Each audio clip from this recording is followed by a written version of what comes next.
Hello, people, and welcome back to another workshop of the Cybersecurity Reloaded series.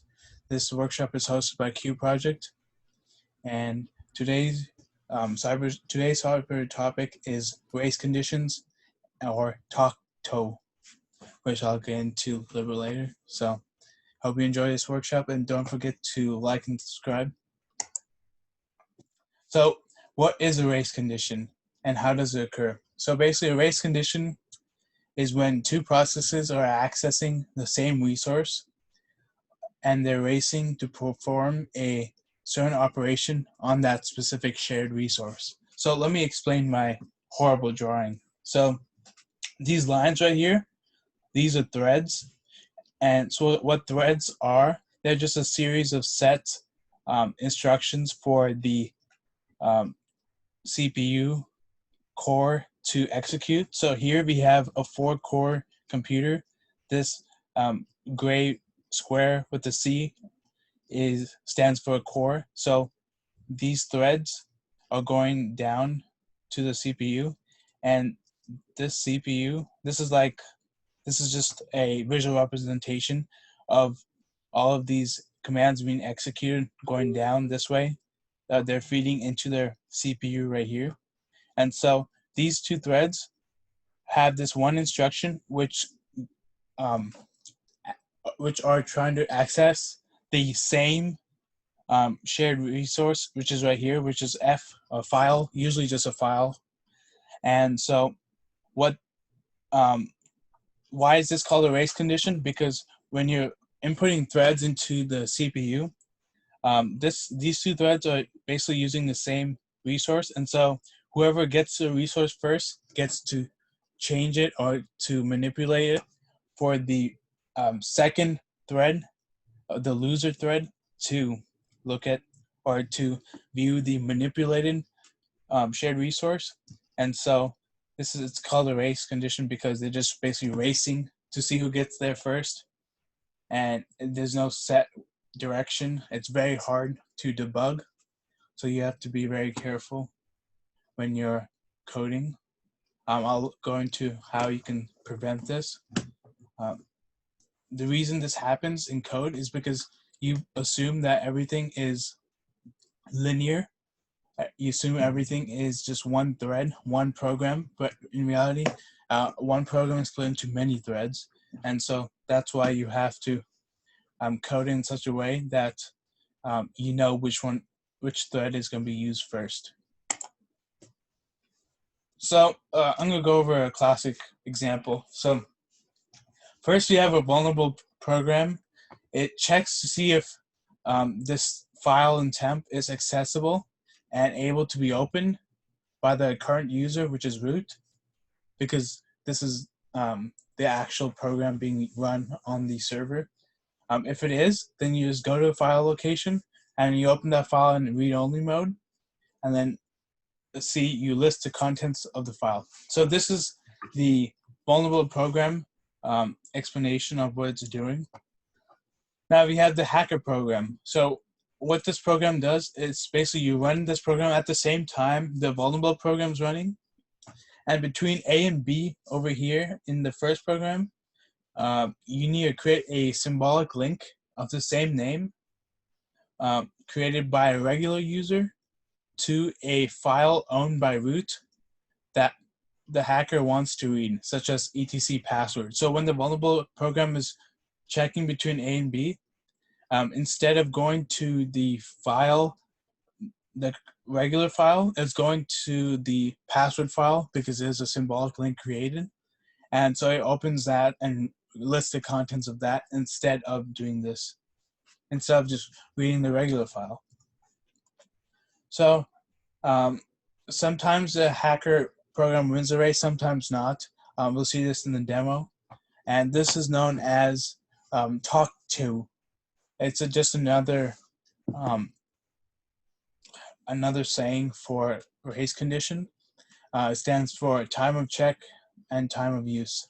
So A up here, A would be time of check and B would be time of use. And so wherever is between there, there's no assumption there's an assumption being made that the binding of the file has not been changed. Like the file you checked is the same file that you will open, but that's not always true.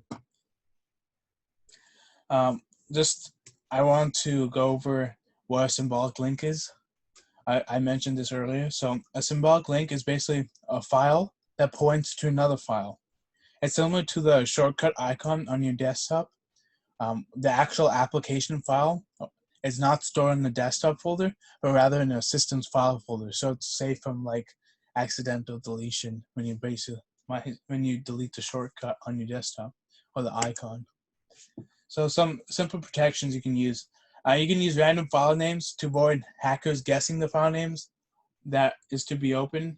You can use the O_no_follow flag to throw an error, or I'm not sure how that works, but basically to stop the usage of symbolic flags. So it opens a symbolic link flag file, but it doesn't follow that link to another file.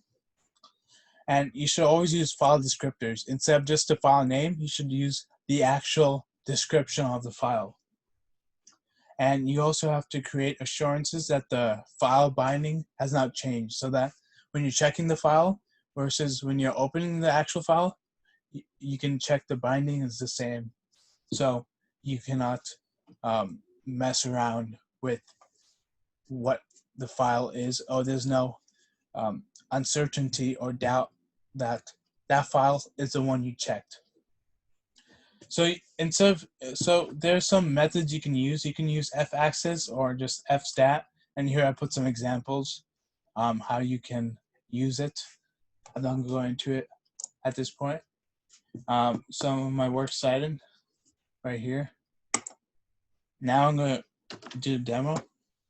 So what we have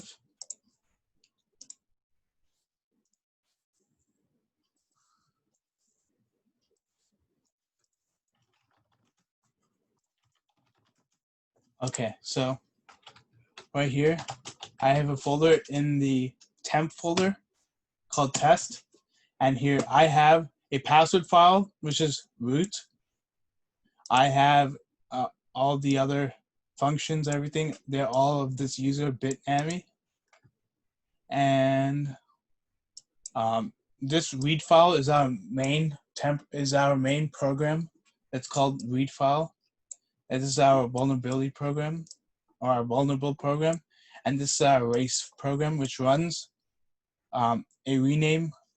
What do you call a rename system? A rename command, which renames this regular file to be open over the password file. So if I'm going to rename, let me rename race reg file. I'll just password reg file. You can see that the password is owned by root, and then this reg file is owned by bitnami. And since I'm the user bitnami, I cannot open the root folder. So if I have it right here, let's go cat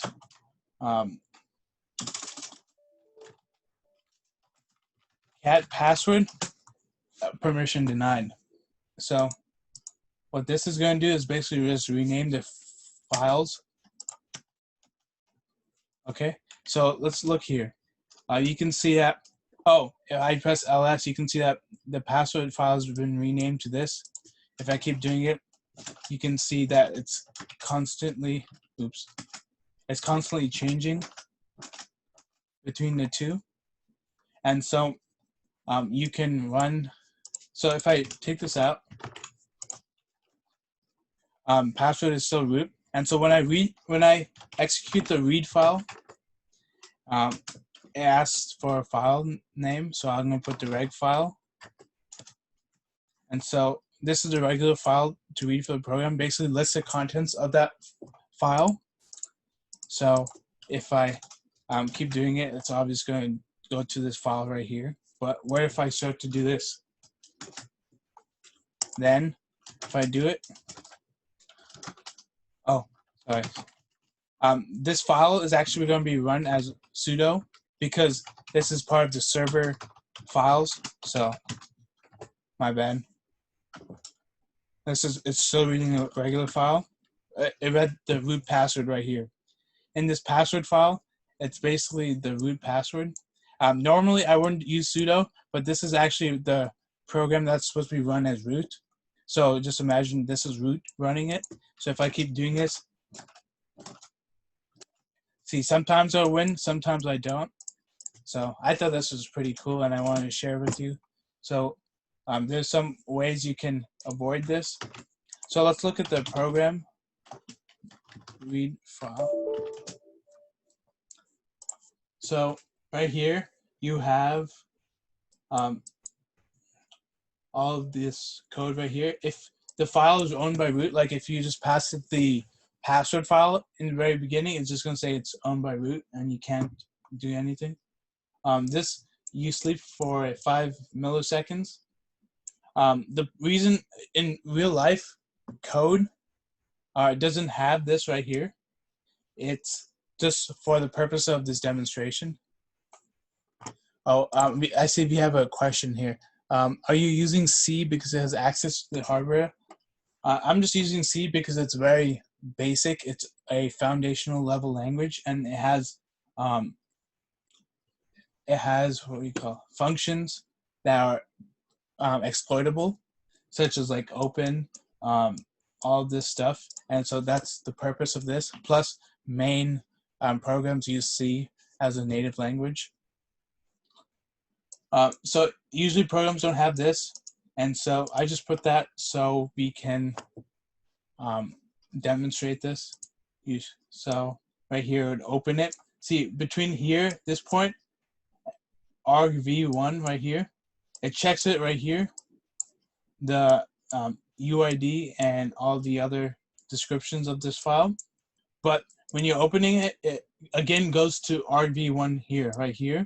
So what you should do is basically just save the file descriptor of this, or just use some one of those methods I explained earlier, such as faccess and fstat. So that concludes my presentation. Thank you for coming, and I hope you enjoyed my demo. Thank you. Do you have any questions? No. All right, that's fine. Remember to like and subscribe, and I'll see you next time.